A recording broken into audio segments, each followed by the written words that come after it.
केवल बीएसपी ही ऐसा विकल्प है जिससे फिरका परस्ती ताकतों को हटाया जा सकता है। ये तय कर लिया उन्होंने और ये लोग मान रहे हैं और इसी का परिणाम भी है कि लोग धीरे धीरे धीरे धीरे अपनी बात को मजबूत करने के लिए वापस आ रहे हैं। उसका उदाहरण मैं आपके सामने गुड्डू जमाली बता रहा हूं। बीजेपी प्रदेश के लोगों को यह समझाने में कामयाब रही कि हमारा चुनाव समाजवादी पार्टी से है, उस समाजवादी पार्टी से चुनाव है हमारा।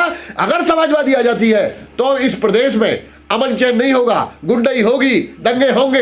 ये समझाने में बीजेपी कामयाब रही। लोग समाजवादी पार्टी के भय से, जो कमजोर पीड़ित तबके के लोग थे, वो उन्होंने बीजेपी को मजबूरी में, महंगाई को ध्यान में छोड़ करके, जो कोविड की सारी समस्याओं को, दुख तकलीफों को झेलने के बावजूद भी समाजवादी के भविष्य में होने वाले आतंक से डर के मारे उन्होंने बीजेपी को वोट दिया। तो आप क्यों नहीं बता पाए कि हमारी भी पार्टी है, राष्ट्रीय पार्टी, हम भी चुनाव लड़ते हैं यूपी में? है साहब, बहुत सारे लोग आप लोगों की बात पे भरोसा करते हैं। मेरा मतलब है मीडिया की बात पे भरोसा करते हैं। जो लोग मीडिया की बात पे भरोसा करते हैं वो मीडिया के शिकंजे में आकर के उन्होंने बीजेपी और समाजवादी के चुनाव को मान करके वो दोनों तरफ चले गए। तो बीएसपी मानती है कि मीडिया भी एक कहीं ना कहीं माध्यम है, कुछ है मीडिया भी। देखिए, मीडिया माध्यम है। मीडिया के बारे में हम लोग अपने लोगों को पहले से बताए, साहब ने भी पहले कहा है, मीडिया का रोल है, इसमें कोई दो राय नहीं है। और मीडिया हमारे खिलाफ है, इसमें भी कोई दो राय नहीं है। और मीडिया क्यों खिलाफ है? देखिए, वो अब मीडिया का जो काम है, स्वतंत्र काम करना, वो उससे हट गया है। मीडिया के जो लोग हैं उनकी जिम्मेवारी है, चौथा स्तंभ कहा जाता है, कि वो देश में जो हालात हैं, जो जनता की जो समस्याएं हैं, सरकार को आईना दिखाए, सरकार की जो कमियां हैं लोगों के सामने रखे। ये मीडिया का काम है। लेकिन मीडिया आज मीडिया पूरी तरह से वो उसका भाजपा में विलय हो गया है। उसके कारण बहुत सारे हैं। जैसे अब जो देखिए, मानवर काशीराम साहब ने कहा, मैं नहीं कह रहा हूं कि जो भ्रष्टाचार है, जो कांग्रेस है, कांग्रेस के मुकाबले में भाजपा महाभ्रष्ट पार्टी है। उसका उदाहरण भी साहब काशीराम जी ने दिया है। ये क्या है कि जो काम कांग्रेस करती है उस काम को बीजेपी कई गुनी ताकत के साथ करती है। जैसे विरोधी पार्टियों पे ईडी का, सीबीआई का शिकंजा जो कांग्रेस करती थी, उससे सीख करके बीजेपी उसका इस्तेमाल बड़े पैमाने पर करती है। जैसे भ्रष्टाचार, जो 1991 में जब बीपी सरकार गई, चुनाव हुआ, तो पीवी नरसिंह राव जी की कांग्रेस की सरकार बनी। तो उनकी सरकार अल्पमत में थी। उन्होंने बहुमत में पाने के लिए उस समय जो मेंबर पार्लियामेंट है वो 40 लाख रुपए में एक मेंबर पार्लियामेंट को अरेंजमेंट किया, एक मेंबर पार्लियामेंट को 40 लाख में। और मैं जो कहना चाह रहा हूं, जो साहब ने कहा है, मैं नहीं कह रहा कि कांग्रेस भ्रष्ट पार्टी है, उसके मुकाबले बीजेपी महाभ्रष्ट पार्टी है। कैसे कि कांग्रेस 40 लाख में मेंबर पार्लियामेंट खरीदती है, जिसके क्षेत्र में 5 एमपी आते हैं। और बीजेपी उत्तर प्रदेश में 1998 में कल्याण सिंह की सरकार को बनाने के लिए क्या करती है, वो 1 करोड़ रुपए प्लस मिनिस्ट्री में एमएलए खरीदती है। तो भ्रष्ट कौन हुआ? भ्रष्ट कौन? यानी मेंबर पार्लियामेंट की कीमत 40 लाख और एक एमएलए की कीमत 1 करोड़ प्लस मिनिस्ट्री। अर्थात कांग्रेस के मुकाबले में बीजेपी महाभ्रष्ट है। जो कांग्रेस विरोधियों पर जो हथकंडे अपनाती थी, उसको हथकंडे को अपनाने में बीजेपी उससे ज्यादा आगे है। यह इसका सीधा सा उदाहरण है। आपने कहा मीडिया का विलय हो गया बीजेपी। हाँ, तो जो मीडिया को डरा के धमका के जो कांग्रेस इस्तेमाल करती थी, कांग्रेस से तो सीखा बीजेपी ने। कांग्रेस 40 लाख में एमपी खरीदती है, बीजेपी 1 करोड़ में एमएलए खरीदती है। तो ये सारी चीजें कांग्रेस से ही खरीदी है। और कांग्रेस सांपनाथ, बीजेपी नागनाथ, ये बहुजन समाज पार्टी के संस्थापक मानवर कांशीराम साहब ने कहा है। और जो अन्य विरोधी दल हैं वो हरी घास के सांप हैं, वो इन दोनों से ज्यादा खतरनाक है। ये साहब ने कहा है और ये जो सच है। मीडिया का विलय हो गया तो फिर केजरीवाल कैसे जीत जाते हैं? ये मत कहना कि वो भी बीजेपी की बी टीम है। ममता बनर्जी कैसे जीत जाती है? स्टालिन कैसे जीत जाते हैं? देखिए, हर प्रदेश की अपनी अपनी अलग अलग परिस्थिति है। किसी प्रदेश की तुलना किसी उससे नहीं कर सकते हैं।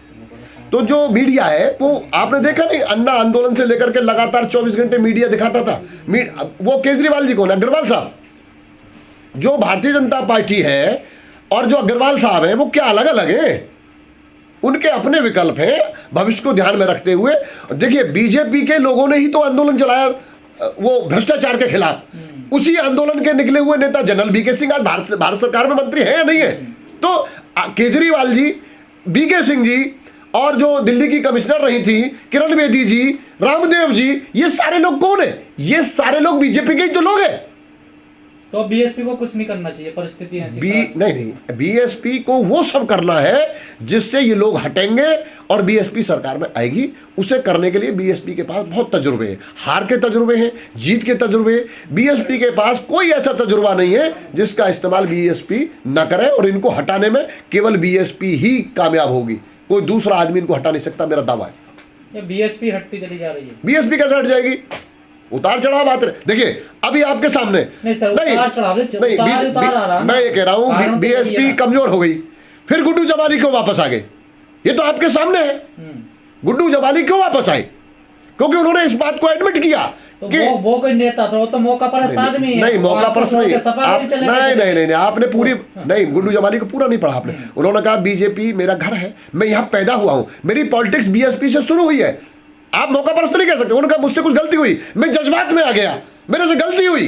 आदि बात नहीं, क्या गारंटी कि दोबारा छोड़ के नहीं जाएंगे? उन्होंने एडमिट किया है और ये माना है कि बीएसपी ही इस देश में और प्रदेश में बीजेपी को हटा सकती है, बीएसपी ही समतामूलक समाज की स्थापना कर सकती है, बीएसपी ही मेरे समाज के साथ साथ सभी समाज के लोगों का हित सुरक्षित कर सकती है। ये उन्होंने कहा है, ये तो शुरुआत है। तो आप काहे परेशान हो रहे हैं? या टिकट के चक्कर में बोल रहे? नहीं, टिकट का मसला नहीं है। टिकट का मसला नहीं, लड़ ले आजमगढ़ चुनाव तो नहीं, चुनाव उन्होंने जब एक बात बताइए, जब आएगा आदमी तो चुनाव के झुंझुने बजाएगा। यहाँ जो लीडर है, जो चुनाव में 10 साल एमएलए रहा है, अभी भी चुनाव लड़ा है, तो चुनाव वो नहीं लड़ेगा तो क्या मैं आप लड़ेंगे?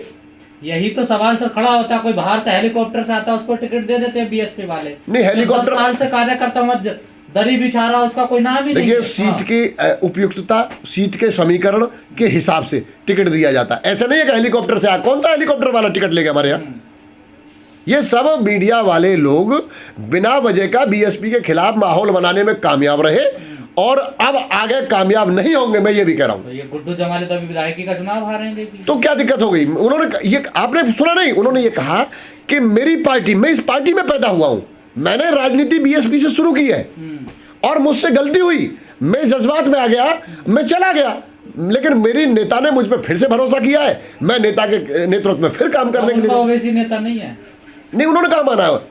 2 महीने पहले तो मान रहे थे वो। ये भाई आप गजेंद्र भाई बार बार इसको घुमा फिरा रहे हो। उन्होंने ये तो कहा कि मैं जज्बात में आ गया था। 2 महीना पहले तो ओबीसी को अपना नेता बता रहे थे वो। उन्होंने ये भी तो कहा है कि भाई गजेंद्र जी के ये भी तो कहा है कि मैं जज्बात में आ गया था, मेरे से गलती हो गई, मैं चला गया, मैं अपने घर में वापस आ गया, मैं यहाँ पढ़ा हूँ, मेरी राजनीति यहाँ से शुरू हुई है। ये पूरी बात क्यों नहीं दिखाते मीडिया के लोग?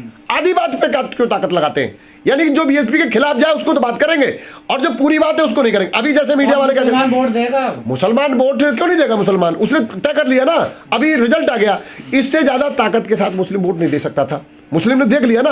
या मैं ये कह रहा हूं उनका अनुभवी तो वापस आ रहा है कि भाई हमने जितनी ताकत लगा सकते थे, कांग्रेस का गठबंधन देख लिया, आरएलडी का गठबंधन देख लिया, चंद्रशेखर का गठबंधन देख लिया, मतलब कोई ऐसा गठबंधन था उनके साथ नहीं था, उन्होंने पूरी ताकत के साथ लगा लिया, रिजल्ट 0 रहा। ये उन्होंने अध्ययन करने के बाद ही तो वापस हो रहे हैं। वो सब ये तय कर लिए कि उनसे कुछ होने वाला नहीं है।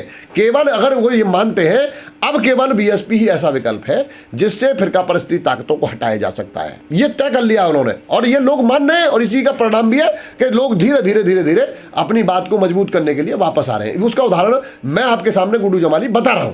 ऐसा है, समीक्षा तो बहन जी ने 27 तारीख से पहले एक मंडल को एक प्रत्याशी को बुला करके बात कर ली थी, मंडलवार।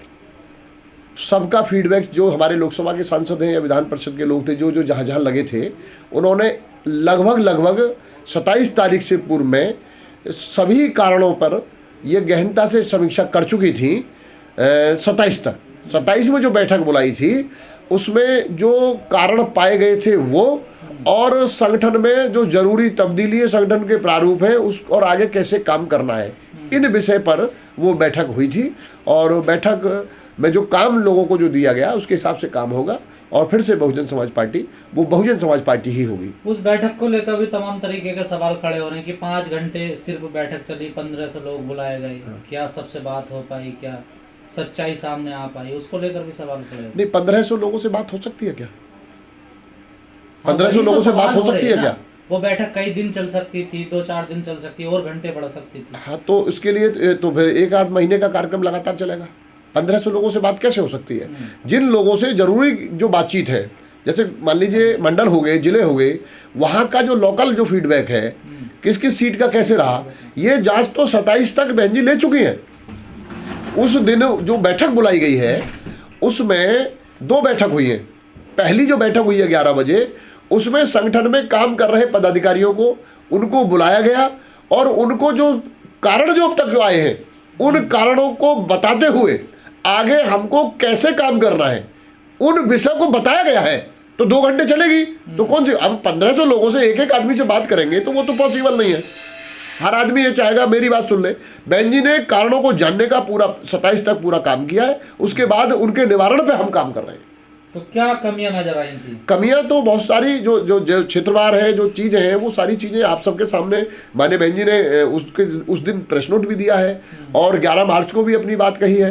तो कारण जो चुनाव का जो रहा है, जो आरएसएस, बीजेपी और विरोधी पार्टी खासकर भाजपा जो ये चाहती थी कि चुनाव हिंदू मुस्लिम हो, और हिंदू मुस्लिम करने में बीजेपी कामयाब रही और हिंदू मुस्लिम करने के कारण ही ये चुनाव का जो परिणाम रहा है वो रहा है। इसमें मैं बहुत स्पष्ट हिंदू मुस्लिम का हम जिक्र करते हैं बार बार, क्या पहली बार बीजेपी कामयाब हुई है हिंदू मुस्लिम? जब हिंदू मुस्लिम में कामयाब हुई है तब बीजेपी जीती है। तो लगातार वो हिंदू मुस्लिम कर रही है वो तो फिर। हाँ, लोग झांसे में आ जाते हैं, इस बार भी आगे लोग झांसे में। तो फिर आप लोग समझा क्यों नहीं पा रहे लोग? हम समझाने का काम हमने पीछे भी किया, फिर प्रयास करेंगे। तो नाकाम हो रहे इसका मतलब आप लोग? हाँ, ये तो सीधी सी बात है भाई। बीजेपी ये काम समझाने में कामयाब रही प्रदेश की जनता को कि हमारा चुनाव समाजवादी पार्टी से है।